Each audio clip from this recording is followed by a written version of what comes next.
انا اسمي مكتوب؟ لا. طيب. عظيم جدا يا استاذ سرحان. قلت لنا 2 كانوا بيجوا معاها كل ليله. أيوة. واحد كان بينزل يروح والتاني ما كانش بينزل يروح. طيب التاني ما كانش بينزل يروح. ايوه. تفتكر ليه؟ يعني ايه ده؟ ما هو ده لحكمه يعلمها سبحانه وتعالى. وانت تفتكر ليه؟ ضروري كانت بتخاف تنام في الضلمه لوحديها يا بيه. بتكتب ايه؟ ما تخافش. انا اسمي مكتوب؟ لا. طيب. استاذ سرحان عبد البصير، هل شفت المتهم ده قبل كده وهو داخل شقه المجني عليها ولو مره واحده؟ ايه ده؟ ايه بتدور على ايه؟ على المتهم. على المتهم؟ ايوه. هيبقى واحد مننا مثلا امال ايه؟ قاعد في وسطنا، ما قدامك في القفص اهو.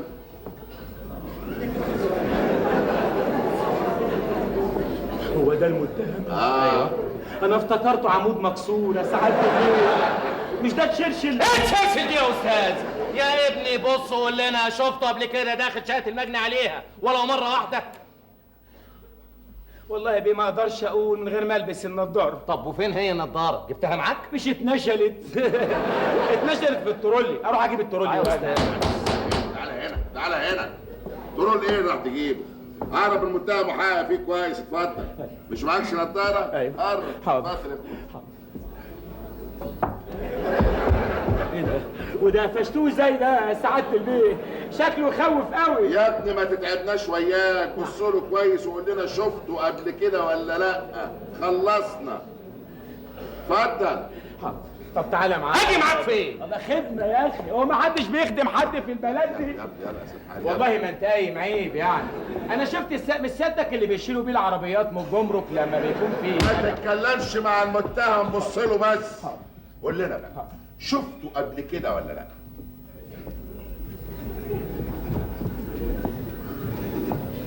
وده يتشاف من انهي حته ده يا سعاده البيه؟ والله يا بيه انا حالف ما اقدرش اقول شفته قوي ولا ما شفتوش قوي. طيب هقربها لك شويه. ايوه يا فندم. تفتكر يعني وشه من النوع المألوف؟ النوع الحلوف ازاي يعني؟ حد سمعني قلت حلوف؟ يا ابني بقول لك وشه من النوع المألوف. يا استاذ سرحان، نعم. ايه ده؟ البيه القاضي بيقول لك وشه من النوع المألوف، يعني في علامه مميزه يا اخي. بس انا برتبك يا فندم. انا لو حد يقول لي انا اقول على طول. ما ترتبكش ولا حاجه. أيوة. انت عارف علامه مميزه يعني ايه؟ ايوه فندم. خبطه سكينه، ضربه شومه، لطشه مطوه. فتح مخك شويه يا استاذ، مشي حالك. حاضر. ما شاء الله ما شاء الله. انت يا سيدة اللي هناك ايوه يا بيه. رايح فين؟ حاط مكان. وايه اللي قومك من مكانك؟ عايز افهمه يا فندم. يا ابني تفهمه ايه؟ السؤال اللي حضرتك سالته له. بصفتك ايه؟ ما انا اصل ليا قضيه بعد القضيه انت اللي هو. هتحكي لي حكايه؟ لا يا فندم. مش من حقك تتكلم اثناء الجلسه. طيب. واذا اتكلمت انا هحبسك 24 ساعه. لا حاضر. مكانك. حاضر. ثانيه لا واحده. تعالى انت ماشي عبيد. تعالى انت يا استاذ. ثانيه. هو البيه مش معاكوا؟ لا مش معايا. مش معاكوا. مش معاكوا. مش معاك. انا ناقص يا اخويا. يعني مش مكفيك الهلمه دي كلها؟ طالع لي انت كمان؟ بس ايه الفوضى اللي انت عملنا في المحكمه دي؟ اسمع. نعم. اسمع. نفس التحذير ده موجه لك. اذا خرجت عن حدود الشهاده هحبسك 24 ساعه. وده اتفضل جاوب. وش المتهم من النوع المألوف؟ طنشوا بقى مش هتكلم. انت بالبلطه بتقول ايه؟ انا عايز افهم. بس انت قلت هتحبس اللي هتكلم. انا مش هتكلم مع حد خالص. لا فين اتكلم؟ لما انا اسالك تتكلم، لما انا اسالك تجاوب. اتكلم ما تجننيش. شفت المتهم داخل شقه الست عنايات وامتى؟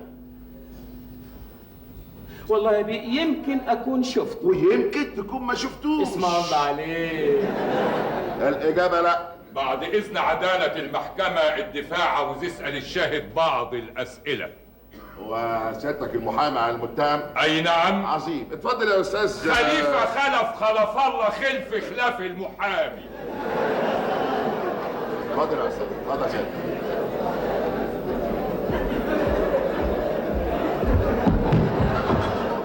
تعال يا أستاذ سرحان، تعال يا ابني ما تخافش. أنت بتشتغل فين بالظبط؟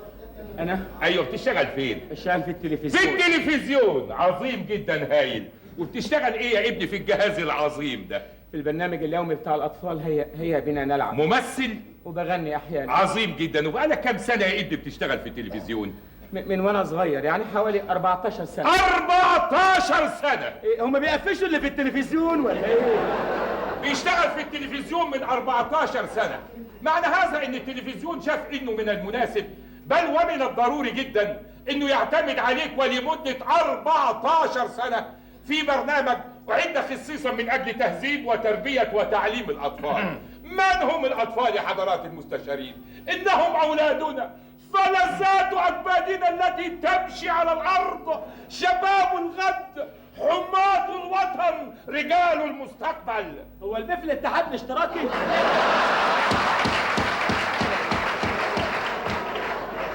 حد اشراكي ايه بس؟ حد اشراكي ايه بس؟ اصله عمال يقول عليا الطلاق بالثلاثه. لا ما قالش. طب حاضر. ما قالش يا مفتري، ما قالش. كمل يا استاذ لو سمحت. من هنا ومن هذا المنطلق يتبين بأن التلفزيون يعتبرك إنسانا مسؤولا ومحل ثقة. أستاذ فرحان عبد البصير، نعم. هل أنت إنسان مسؤول ومحل ثقة؟ هل انت زي ما بتقول حضرتك كده؟ أستاذ فرحان عبد البصير، هل يا نهار اسود. أنت إنسان على خلق؟ يا ريت يا سعاده البيت. حدد إجابتك بالظبط بنعم أم بلا. نعم احب ان اكون على خلق. تحب؟ نعم. تبقى ما أنتش على خلق يا أستاذ. لا يا استاذ فخلماوي، أنا ما اسميش فخلماوي، أنا اسمي خليفة. انا على خلق يا استاذ. يا استاذ عكس عكاس، انا على خلق. هو اسمه ايه؟ عظيم جدا، انت انسان مسؤول ومحل ثقه وعلى خلق. صح. ورضيت تسكن فوق واحده رقاصه وسمعتها مش كويسه؟ اصل ما حصلش. ما حصلش، بيقول ما حصلش. استاذ فرحان عبد البصير، نعم. انت بقالك قد ايه يا ابني في سكنك الحالي؟ 3 سنين. عظيم جدا. وطبعا الست عنايات ساكنه قد منك في البيت، ايوه. يبقى لازم ما سمعتش منها اي حاجه وحشه تدل على انها ست مستهتره، والا كنت سيادتك عزلت. يا بيه لو كل واحد عزل عشان تحتي واحده رقاصه، البلد كلها هتبات في الشارع.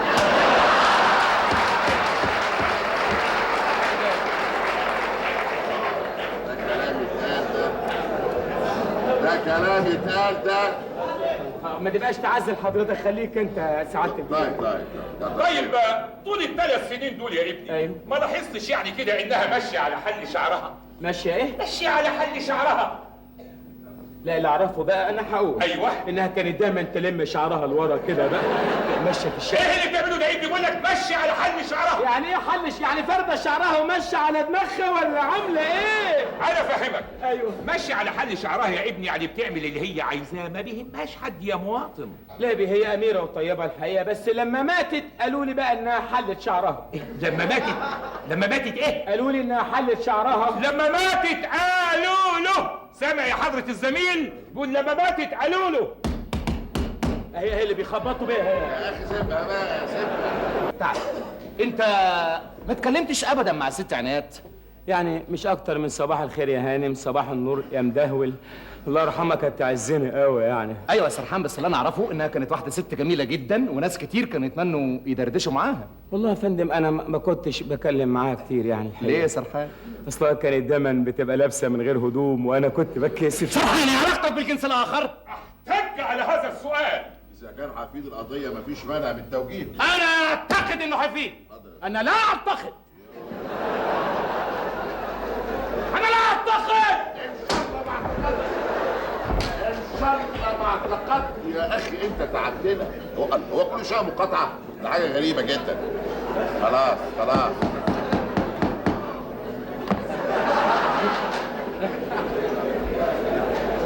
ما تخافش، استريح خالص، بالراحه ما تخافش.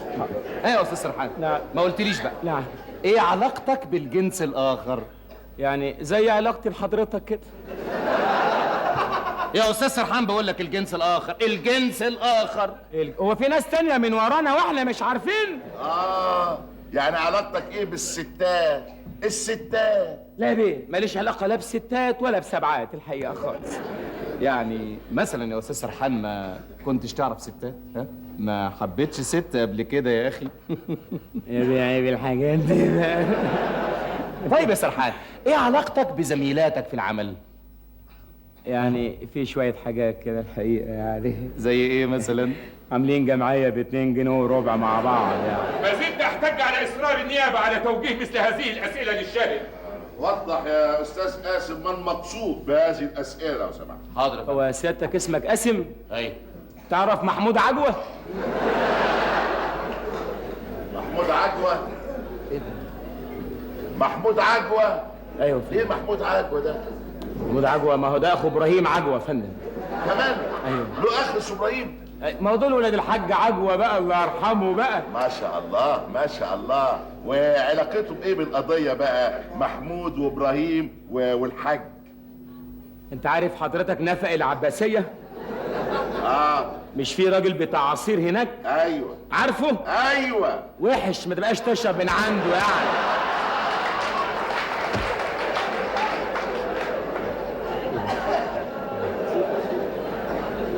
طيب يا استاذ كتر خيرك، متشكرين على النصيحه الغاليه دي. كمل يا قاسم كمل يا قاسم. حاضر يا فندم. سيادة الرئيس. ايه ده هو جه كمان؟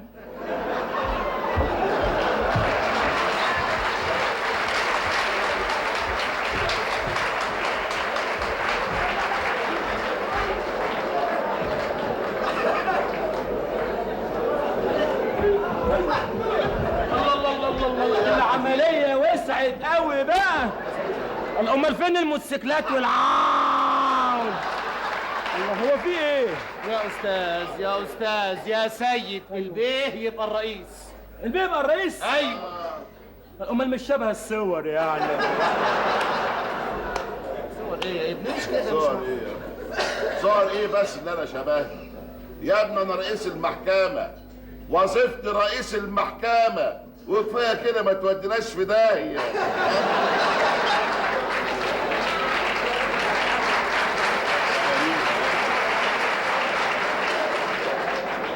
مجنون يا حضرات المستشارين، انا احب ان اوضح. انا لا احب ان اوضح. يا استاذ مش كده. فانا عايز اقول دلوقتي ان الشاهد ده وعمره الان 28 سنه ليست له اي تجارب مع الجنس الاخر، بدليل انه بيعتبرهم كلهم زي اخواته. مظبوط؟ مظبوط صح. يعني ايه يا استاذ؟ ايوه يعني ايه يا استاذ؟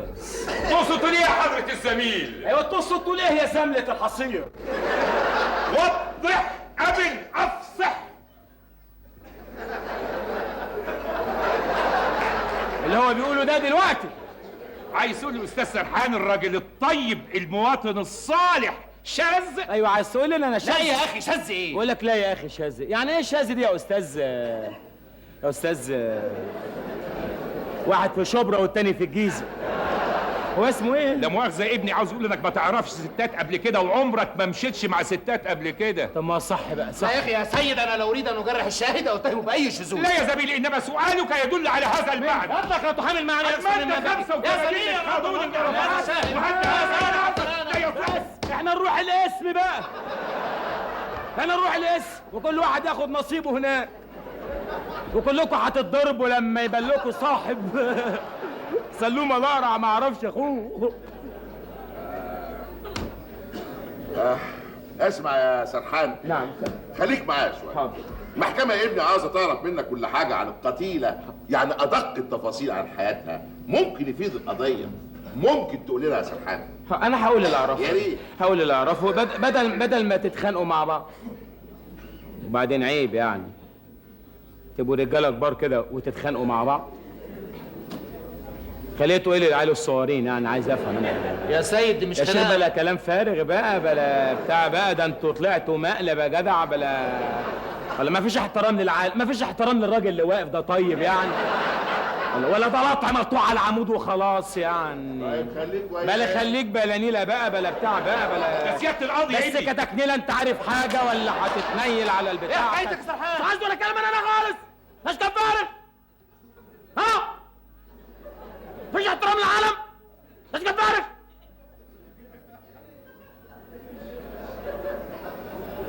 قول له كلام فارغ وفرحان لي بالبتاع الحمراء قوي. مش عايز ولا كلام انا ده انا غلبان. هاتوا هنا. خلاص. ما تخافش يا سرحان، ما تخافش. اصلهم هيتخانقوا مع بعض علشان يا بيه. انا ضيف جاي 5 دقايق وماشي، والله اعلم اذا كنت همشي ولا لا. طيب جاوب علشان تمشي. حاضر يا بيه. الست عناية يا بيه كانت متعوده دايما. عظيم جدا. تعمل ايه؟ هي عادة كان بتفتح الراديو على الاخر، انا ما اعرفش انام والراديو مفتوح على الاخر، فنزلت علشان اشتكي لها يعني. ازاي تشكيلها ازاي يعني؟ بكتب ملاحظاتي على ورقه واحطها لها من تحت عقب الباب. كويس قوي. وكان بيجي لك الرد؟ لا بيه ما كانش. انا افتكرت انا اخر مره وانا بحط الورقه الباب اتفتح. مين اللي فتح لك الباب؟ الست عناد؟ لا بيه راجل محترم كده طول بعرض. راجل محترم طول بعرض. كان لابس ايه؟ كان لابس يا فندم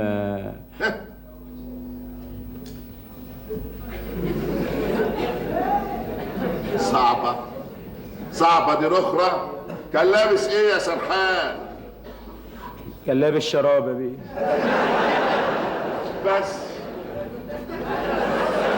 طول بعرض يعني لو شفت حاجه تانية هنكرها ليه؟ لا مؤاخذه. لصالح مين يعني؟ طيب يا سرحان. ايوه. ممكن بقى توصفيها شكله؟ هو اخضر وبأسك من فوق يا سعاده البيه.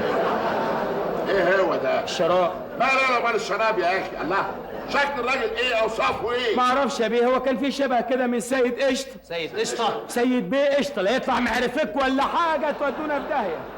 سيد بيه قشطه وحرم.